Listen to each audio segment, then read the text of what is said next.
Alhamdulillahilladzi biyadihi al-mulku wa huwa ala kulli syai'in qadir. Al-mu'izzul muzillus sami'ul bashir. Ashhadu an la ilaha illallah al-latiful khabir. Wa ashhadu anna sayyidana Muhammadan 'abduhu wa rasuluhu al-bashir wan nadhir.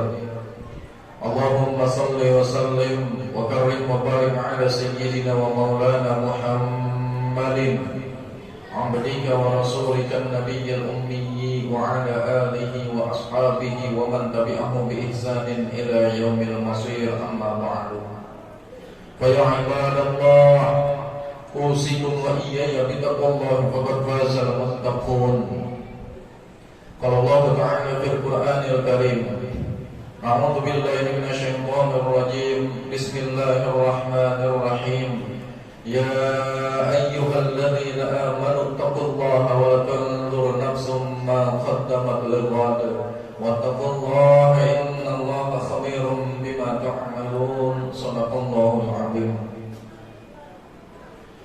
Ma'asyiral muslimin wa zumratal mu'minin rahimakumullah.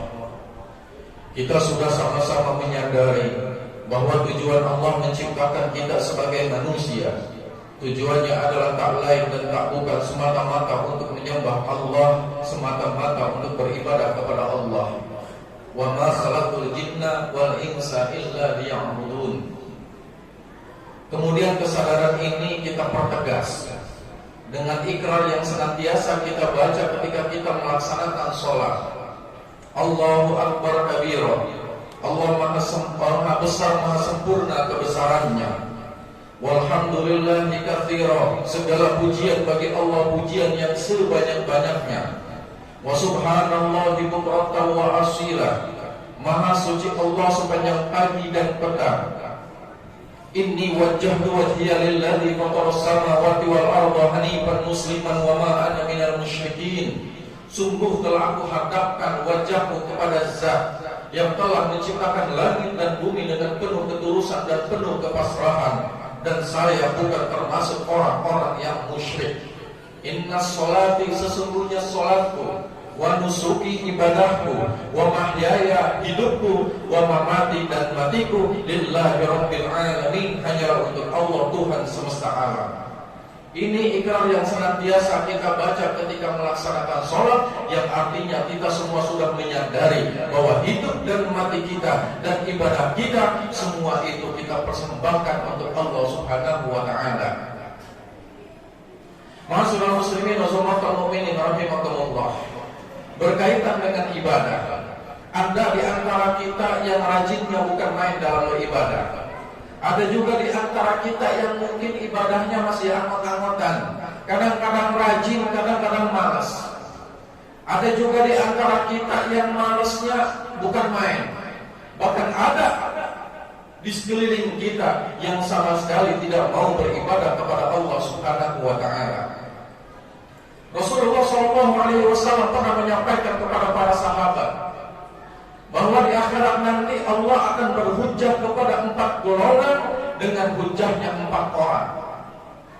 Allah akan berhujjah kepada orang-orang kaya yang tidak mau beribadah dengan hujjahnya Nabi Sulaiman alaihissalam.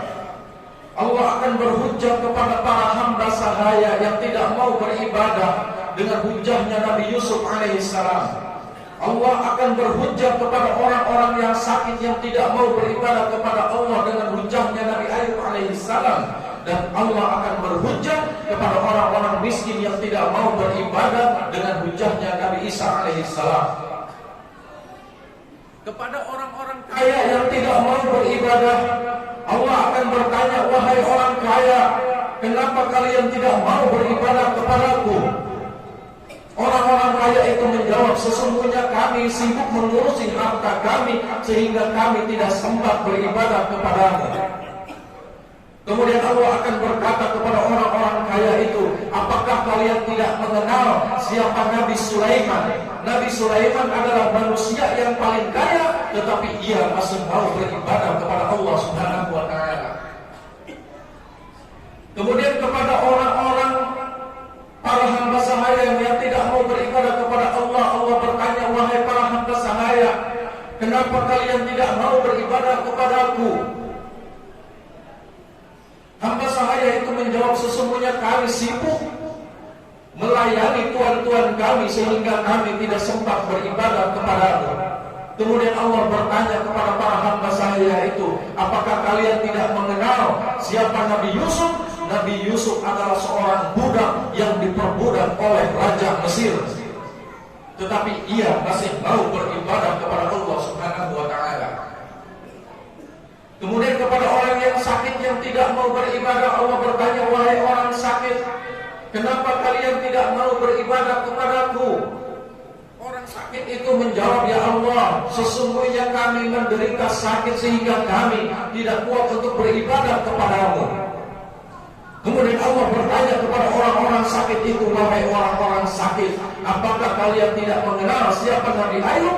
Nabi Ayub mengalami sakit yang luar biasa parahnya, tetapi ia masih mau beribadah kepadaku. Kemudian kepada orang-orang miskin yang tidak mau beribadah, Allah akan bertanya, wahai orang-orang miskin, kenapa kalian tidak mau beribadah kepadaku? Orang-orang miskin itu menjawab, ya Allah, sesungguhnya kami sibuk mencari sesuap nasi untuk menyambung hidup kami, sehingga kami tidak menyempatkan diri untuk beribadah kepadamu. Kemudian Allah bertanya kepada orang-orang miskin itu, wahai orang miskin, apakah kalian tidak mengenal siapa Nabi Isa? Nabi Isa adalah manusia yang paling miskin, tetapi ia masih mau beribadah kepada Allah Subhanahu wa ta'ala. Ma'asyiral muslimin wa sumratal mu'minin rahimakumullah. Itu pertanyaan yang akan Allah ajukan kepada orang-orang yang malas beribadah kepada Allah Subhanahu wa ta'ala. Bagaimana dengan posisi kita? Kalau kita berada di posisi orang kaya, sesungguhnya kita diingatkan oleh Allah Subhanahu wa ta'ala tentang kekayaan Nabi Sulaiman alaihi salam. Nabi Sulaiman adalah manusia yang paling kaya. Nabi Sulaiman memiliki kerajaan yang luar biasa besarnya. Pasukan Nabi Sulaiman tidak hanya sebatas terdiri dari manusia, tetapi bangsa jin pun, bahkan para binatang sekalipun menjadi pasukan Nabi Sulaiman alaihi salam. Nabi Sulaiman yang begitu kaya masih menyempatkan diri untuk beribadah kepada Allah Subhanahu wa ta'ala. Kita yang notabene sekaya apapun kita tidak lebih kaya, tidak akan pernah lebih kaya dari Nabi Sulaiman alaihissalam. Sudah sepantasnya kita tetap mau beribadah kepada Allah. Kalau Nabi Sulaiman yang begitu kayanya masih mau beribadah kepada Allah, mestinya kita yang standar kekayaannya jauh di bawah Nabi Sulaiman masih tetap mau beribadah kepada Allah. Lalu kita diingatkan tentang sakitnya Nabi Ayub alaihissalam. Nabi Ayub alaihissalam itu mengalami sakit yang begitu parah. Nabi Ayub alaihissalam selama 17 tahun badannya itu membusuk. Orang-orang tidak ada yang mau mendekatkan diri kepada Nabi Ayub alaihissalam, saking busuknya, saking baunya badannya. Jangankan orang lain, istrinya sendiri pun melarikan diri dari Nabi Ayub alaihissalam. Separah-parahnya sakit kita belum tentu lebih parah dari sakitnya Nabi Ayub alaihissalam. Kalau Nabi Ayub yang sakitnya begitu parah masih mau beribadah kepada Allah, mestinya kita yang sakitnya tidak melebihi keparahan sakit Nabi Ayub masih tetap mau beribadah kepada Allah Subhanahu wa ta'ala. Lalu kita diingatkan tentang kesibukan Nabi Yusuf alaihissalam.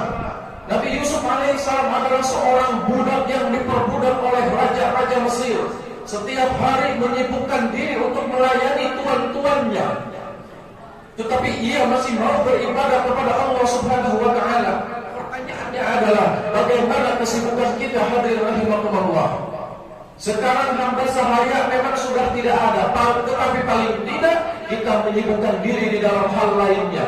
Mungkin ada di antara kita yang tidak sempat beribadah kepada Allah karena sibuk melayani orang lain, karena sibuk melayani customer, karena sibuk melayani atasan. Tetapi sesibuk-sibuknya kita, mestinya kita tetap mau beribadah kepada Allah. Sesibuk apapun Nabi Yusuf masih mau beribadah kepada Allah, kita yang notabene tidak lebih sibuk dari Nabi Yusuf alaihissalam, mestinya tetap mau beribadah kepada Allah Subhanahu wa ta'ala. Kemudian kita diingatkan tentang kemiskinan Nabi Isa alaihissalam. Nabi Isa itu manusia yang paling miskin. Nabi Isa sendiri lahir di kandang kambing. Nabi Isa itu seumur hidup hanya sebatas memiliki satu baju jubah, lapis dalam dan lapis luar. Kalau Nabi Isa saat itu memakai lapis dalam, artinya yang luar sedang dicuci. Kalau Nabi Isa sedang memakai lapis luar, artinya lapisan dalam sedang dicuci. Kalau Nabi Isa memakai kedua-duanya, artinya Nabi Isa akan segera berpindah. Karena memang seumur hidupnya Nabi Isa alaihissalam sama sekali tidak memiliki rumah. Mungkin perasaan kita ada yang selama ini menganggap bahwa diri kita ini termasuk orang-orang yang miskin. Tetapi semiskin-miskinnya kita masih mending. Kita masih bisa memiliki rumah meskipun kontrak adanya. Kita masih bisa memiliki pekerjaan meskipun mungkin standarnya di bawah itu. Akan tetapi hadirin rahimakumullah, Nabi Isa lihat sama sekali tidak memiliki rumah. Semiskin-miskinnya kita, pakaian di lemari masih banyak. Kalau Nabi Isa yang miskin saja masih mau beribadah kepada Allah Subhanahu wa taala, mestinya kita yang kemiskinannya itu tidak melebihi kemiskinan Nabi Isa alaihissalam, mestinya tetap mau beribadah kepada Allah Subhanahu wa taala. Ma'asyiral muslimin wa saudara mukminin rahimakumullah. Ini bulan Ramadan adalah saat yang tepat untuk membuktikan sejauh mana kerajinan kita dalam beribadah kepada Allah Subhanahu wa taala. Kita sudah menyadari bahwa hidup dan mati kita serta ibadah-ibadah kita adalah untuk Allah Subhanahu wa taala. Puasa itu berat, tarawih itu berat, tadarus itu berat, zakat itu berat. Bagi siapa? Bagi mereka yang sama sekali hatinya tidak ada Allah Subhanahu wa ta'ala. Ma'asyiral muslimin wa saudara mukminin rahimakumullah, meskipun hidup dan mati kita serta ibadah kita adalah untuk Allah Subhanahu wa ta'ala, tapi manfaatnya bukan untuk siapa-siapa, melainkan itu akan kembali untuk diri kita. Ya ibadi, inna awwalakum wa akhirakum wa insakum wa jinnakum kanu ala atqa qalbi rajulin wahidin minkum man dzaka dzalika fi mulki syai'a. Allah menyampaikan, seandainya seluruh manusia beserta jin semuanya memiliki hati-hati orang yang bertakwa, maka itu sama sekali tidak akan menambah sedikit pun kerajaan di dalam Allah Subhanahu wa taala. Artinya semua ibadah yang kita persembahkan untuk Allah, Allah sama sekali tidak mengambil manfaat, melainkan manfaatnya itu adalah untuk diri kita sendiri, akan kembali kepada diri kita sendiri, yang pada akhirnya kita akan memetik buah dari ibadah itu, yaitu surga yang di dalamnya penuh dengan kenikmatan. Barakallahu li wa lakum fil Qur'anil azim wa nafa'ani wa iyyakum bima fihi minal ayati wa dzikril hakim wa taqabbala minni wa minkum tilawatahu innahu huwas samiul alim fastaghfiru innahu huwal ghafurur rahim. Allahumma shalli wa sallim wa barik ala sayyidina Muhammadin wa ala ali sayyidina Muhammad.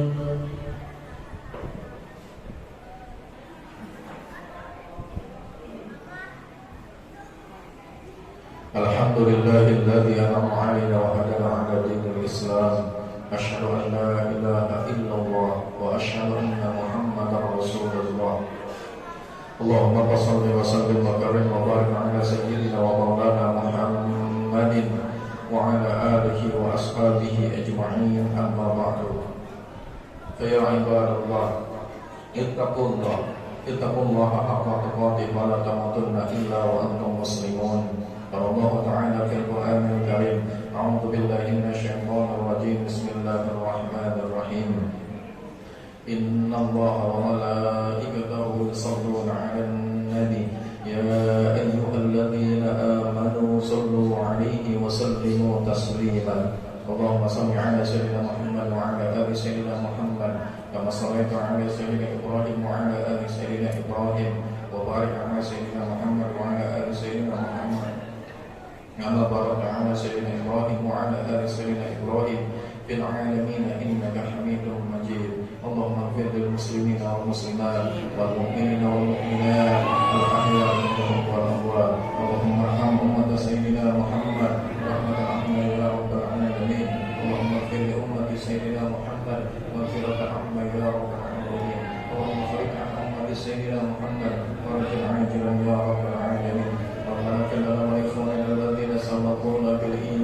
ولا تجعل في قلوبنا غلا للذين آمنوا ربنا إنك رؤوف رحيم ربنا آتنا في الدنيا حسنة وفي الآخرة حسنة وقنا عذاب النار عباد الله إن الله يأمر بالعدل والإحسان وإيتاء ذي القربى وينهى عن الفحشاء والمنكر والبغي يعظكم لعلكم تذكرون